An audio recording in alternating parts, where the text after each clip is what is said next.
pleasure to have y'all here today. I'm really excited as some longtime members here at St. Stephen's, and we'd love to hear from y'all just about your own experiences, and we've got a couple of questions we'll ask you today about just some of the blessings and joys that you've had here at St. Stephen's. So we'll start off real simple. So I'll start with you, Frances. How long have you been a member of St. Stephen's? Well, I'll be 67 years old in December, and that's how long I've been here. Oh, awesome. Irvin, how long have you been a member of St. Stephen's? About 75 years. Whew. That's awesome. I know. 67 and 75 years. How old did I say I was? 67. Well, I'll be 87. I thought you were joking with me. So you've been a member 67 years. I've been a member 87. 87 years. Yeah. Yeah. I guess from the time I was baptized, which was 1928. So that kind of tells me how old I am there. And Bob, how long have you been a member of St. Stephen's? Since June 28, 1936. How long have you been a member of St. Stephen's? Well, I was baptized in the summer after I was born, of course, 1934. Then in 1947, I was confirmed. Since 1952, baptized, member, and married the same year. Oh, that's awesome. It all happened. Yeah, that's really cool. Do you have any generations attending our church and school here? Yes, we've had 6 generations attending church and 4 generations in the school. I came here the second year the school was open in the 5th grade. I come now. My children come. I've got granddaughters that come, and I've got now a great grandson that comes. So we're pretty blessed. Yeah. My grandmother, Mrs. E.P. Killian, I noticed in the one deal that I got, had saved from the church, was one of the founders. I think that was with the Ladies' Aid, but I think that she was founder of the church too. And her name, E.P., stands for Yule Pinckney Killian. And Bob, what about you? You have any generations here at St. Stephen's? I have Vanessa and Eddie Warren, Trey Warren, Elsie Warren, and Terry Holler. So it's 5 generations. 5. That's awesome. Yeah. That's awesome. What a blessing. So let me ask y'all, so were you baptized, confirmed, and were you married here at St. Stephen's? I was baptized and confirmed, but I was married at my husband's home in the living room, and his parents were witnesses. I was baptized and confirmed, yes, but I was married in a Baptist church. Newton Baptist. Newton Because my Baptist. wife was a member there. Ah. But 2 weeks before we got married, she joined here. But we still got married in North Newton Baptist Church. Yes, and as he said, 1952, November 2nd, Pastor Richard Lehman was the pastor then. So we've been married in November 2nd, will be 71 years. Oh, that's awesome. 71. Now that is a blessing from God. Yes, it is. All 3. I was married June the 9th of 61. I was baptized January the 3rd of 38. And I was confirmed in 1953. So what special memories do y'all have of St. Stephen's? Almost too many to count. Of course, one of my special memories is the school. Because I attended here through the 9th grade at that time. And then went on to high school. What do you remember most? The first time I ever heard about St. Stephen's was they had a program, Wayside Pulpit. I think it was on a Wednesday night. And we listened to that. That's been a long time ago. Oh, I have lots of them. But one of the things in the old church, I remember the big potbelly stove and the pipes running up to the ceiling and the pipes running across the church to keep it warm. The old boiler room The old boiler room. downstairs used to be a gathering place for some gentlemen, and they would always go down there before church started and gather and just catch up on weekly news events. But I think the Sunday school pens, you would get these little, they were about the size of a dime, and they were gold, and it had a place for numbers, and each year, if you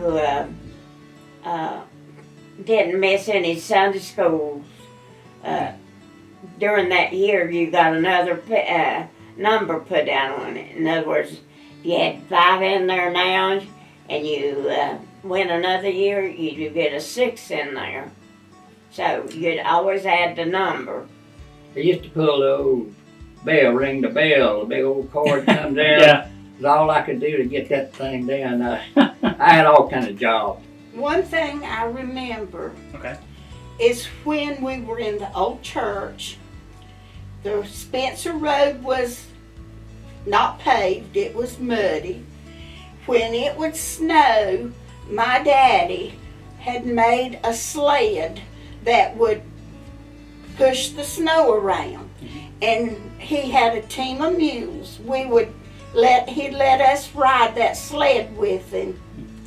And we would go down to my Papa Spencer's, and he would drag Spencer Road, and he would come then back up here, and he would clear the church parking lot with snow. And we'd be sitting on there and froze to death. But I love that. we did. My daddy did that every time I it love that. snowed. Well, when I was little, I remember us children coming into church, and we stayed in church, and we knew how to behave in church without my daddy pinching our knees. If we got a pinch, we knew when we got home what to expect. Yeah.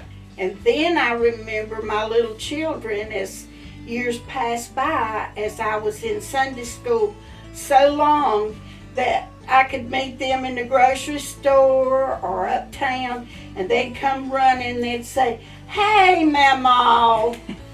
And that's memories you'll never forget. Absolutely. It's Very when, cherished memories. and I've still got children, grown-ups that's got children, and now they still bring their children and say, "She used to be my grandma at Sunday school." And that makes you I feel love that. good. Yeah. It really does. So, what is your earliest childhood memory of St. Stephen's? Well, I remember those little Sunday school papers. Mama'd always tell me on Saturday night, "Catherine, you need to get your Sunday school lesson." So I'd get my little papers down and study my Sunday school lesson. And I'll always remember my Sunday school lessons or little Sunday school papers. I don't know, it's something that teaches you the Bible when you're young. Yeah. I mean, I have so many memories. You get me started, I won't quit. Well, we might just do that here. That's the Yeah. reason they call them. That's the reason they call them memories. Yeah. Yeah. And how about for you, Bob? I remember my grandpa Klein bringing me to church in a 31 Model A Ford when I think I was just ready to start school. And another thing, I remember when they dug out the basement at the church, my daddy and Uncle Baxter brought their mules and drag pans out to the church and helped dig that basement out. So I remember that. Yeah. I remember seeing them do it. No, I don't remember that.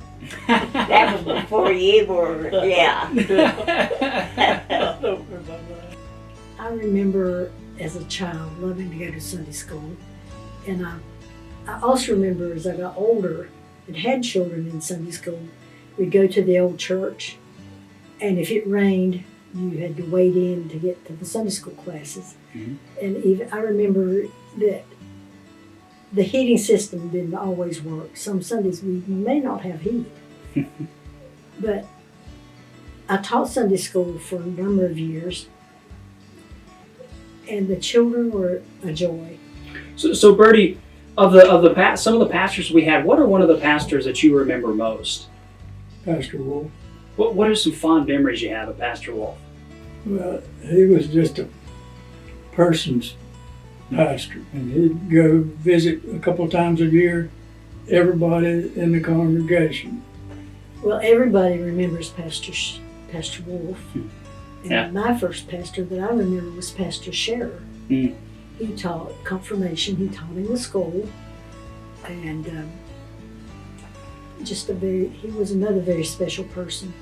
He played softball. We had a church softball team, and my dad pitched some. So did Pastor Scherer. We had 9 players, and they just wouldn't be beat.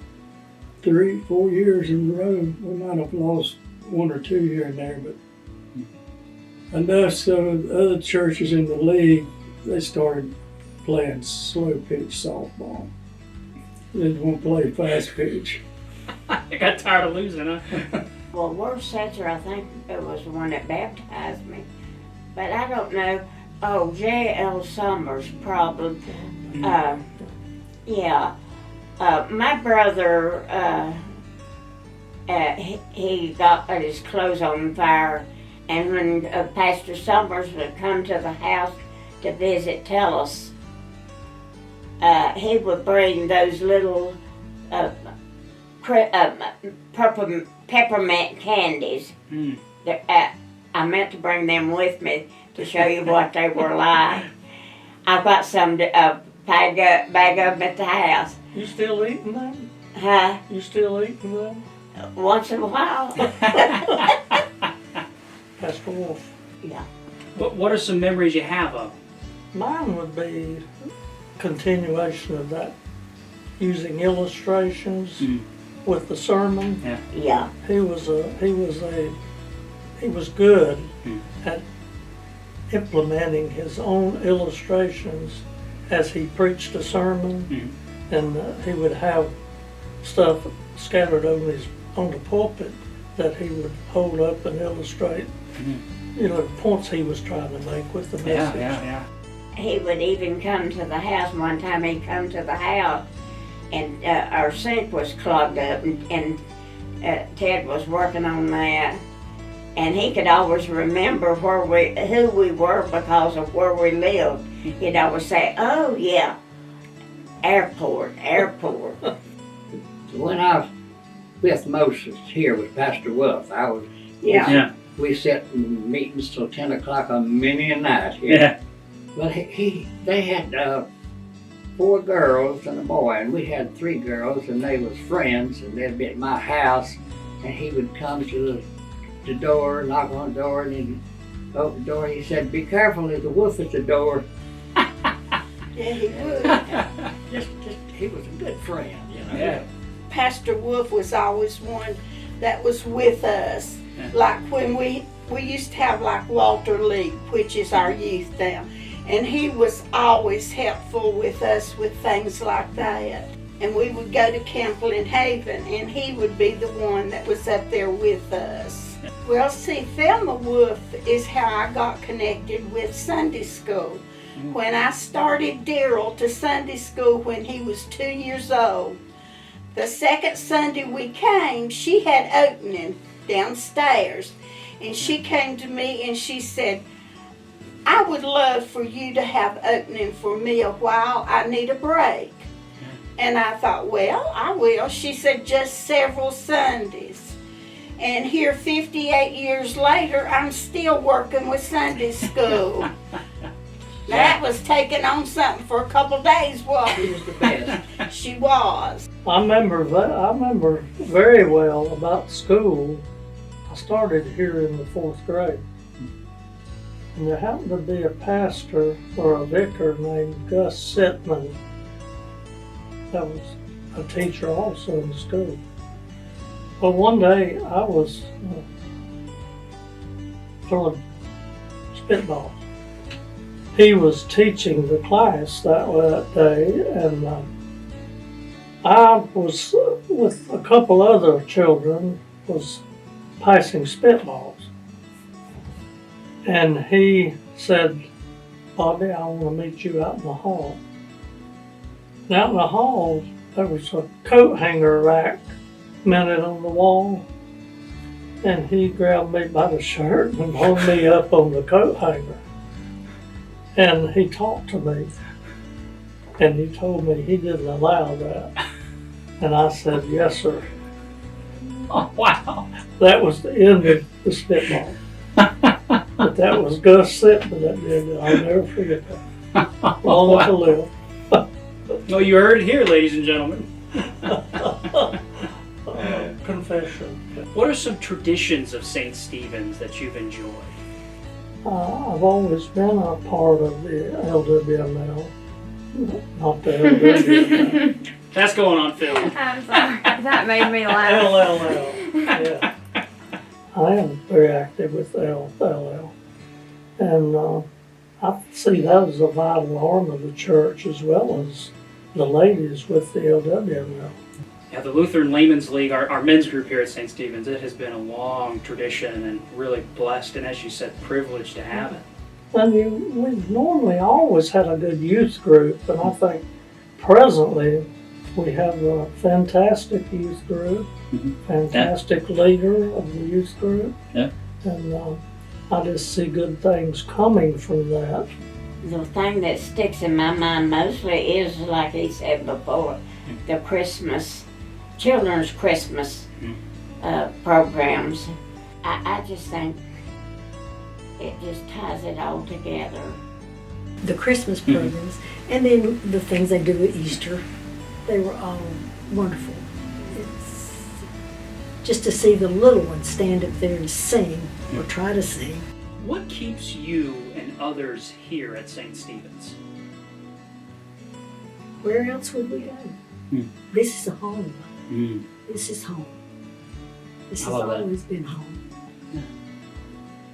So why go look for something when you have the best? The thing I like is, you know, you're getting the true word of God preached every Sunday. I think we have some of the most educated and well-trained pastors and people to teach us the Bible. That's the only way I can put it. Well, what keeps me here and what has kept me here through the years and continues to keep me here is we have an active church. We have a to-do church. You know, we just don't, we see so many of the churches over time, they just become still, you know, stalled. They're stalled, they're still.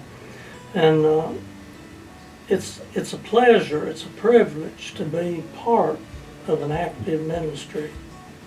And a lot of people don't like change. Change is always encouraging to me because I know that things can't stand still or stay the same. And I like the change that we provide in the ministry here at St. Stephen's, but never lose track of the Bible. And we never lose track of the catechism and, you know, the teachings that God gives us, not man, but God gives us through pastors like yourselves. Amen. And all of our pastors that we've had in the past. Yeah, and even that what God gives us, His teaching, His Word, is what leads us to that activity, Sure. right? And that doing for the sake of His mission and ministry. Yeah, I love that. You wouldn't want anything any better. And I've been to other churches and attended churches with some of my children and nothing. I wouldn't leave this church. You'd have to run me off. We ain't gonna do that. Yeah, I love it. We love having you here. I've been blessed to be in a congregation like this. We all have, because we feel like we're family.